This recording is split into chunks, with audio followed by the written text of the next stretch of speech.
Franchise may seem ideal to some people who want to dip their feet into a business which already has a foundation they can build on. But what are the risks and rewards that come with a franchise? We get answers now from an acknowledged franchise guru, Armando Butz Bartolome. Butz, thank you so much for joining us on The Final Word. You know, we have a lot of kababayans who want to be entrepreneurs. They want to earn that extra cash for the rainy days and have an established business before they retire. How do you help interested franchisees, Butz, choose the right franchise? Well, first of all, thank you, Rico, for guesting me again here, and really in CNN Philippines. You know, the question is always very, very common for those who want to retire. One of the things I advise is hold on to your last money. That's your last money. That's a retirement money. And make up your mindset. What is it? Do you really want to invest? Are you going to be committed? And will you have the time? A lot of people would say, you know, I want just to invest. I want to grow the money. But, you know, in a franchise, you have to be committed because the owner of the business is very, very committed too. You know, they want to grow the business together. So, very important for me, when people ask me what to do with their money, look around, shop, find out your mindset. What is your, you know, discuss this with your family, not just you and your spouse. Discuss this with your family because a dialogue is really important for me. Because later on, this business, the franchise business, will grow and grow, and eventually it will become part of the legacy of the family. So treat this as your own business. So that's one of my advice. But if they are really set and bent on starting a franchise business but have no experience in running one, do the franchisors teach the potential franchisees how to run it and manage it? You know what? Yes, that's true. A real good franchise, and I'm always saying a real good franchise, a responsible franchise company, will train and train the franchisee.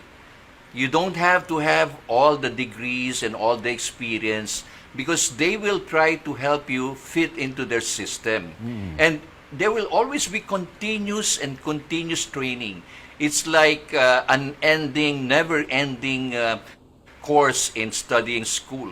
Because what the franchisor wants is to duplicate their success in your particular area. So the first thing is make up your mind. Know the franchisor. And that's one thing, Rico, that I always tell. Don't believe in the business. Believe in the character of the owner of the business.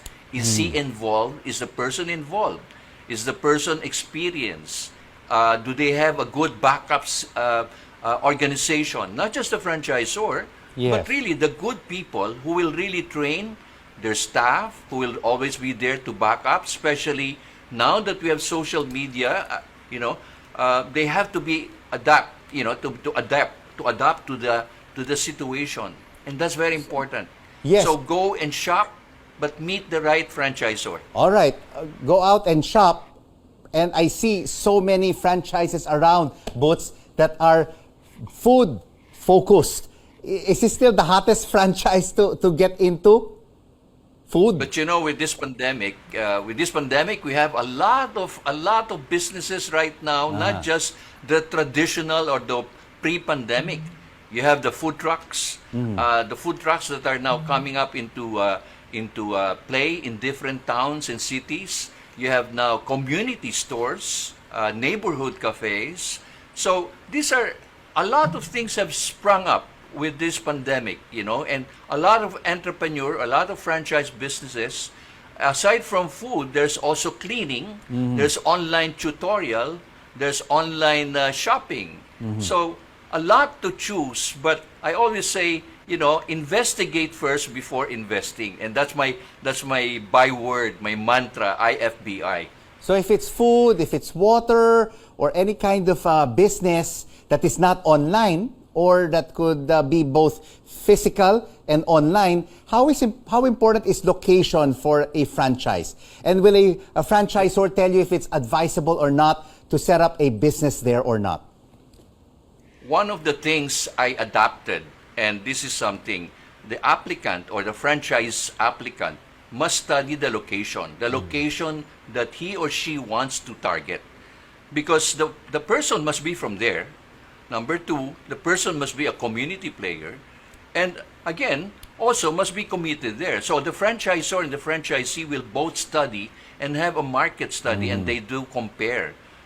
Unlike in other areas, the franchisor is always asked, can you give me a site? No, it should be now, study the place, convince the franchisor, and the franchisor will also study the place, whether it will be viable. Because don't rely on the advice of the franchisor that that place is viable. In franchising, there's no guarantee. Nobody guarantees the success of the business, but the business relies on the ability of the franchisee to manage. Manage well and be consistent with the franchise system. And Boots, as a final question, what about just creating your own brand versus owning a franchise? Would that be much better?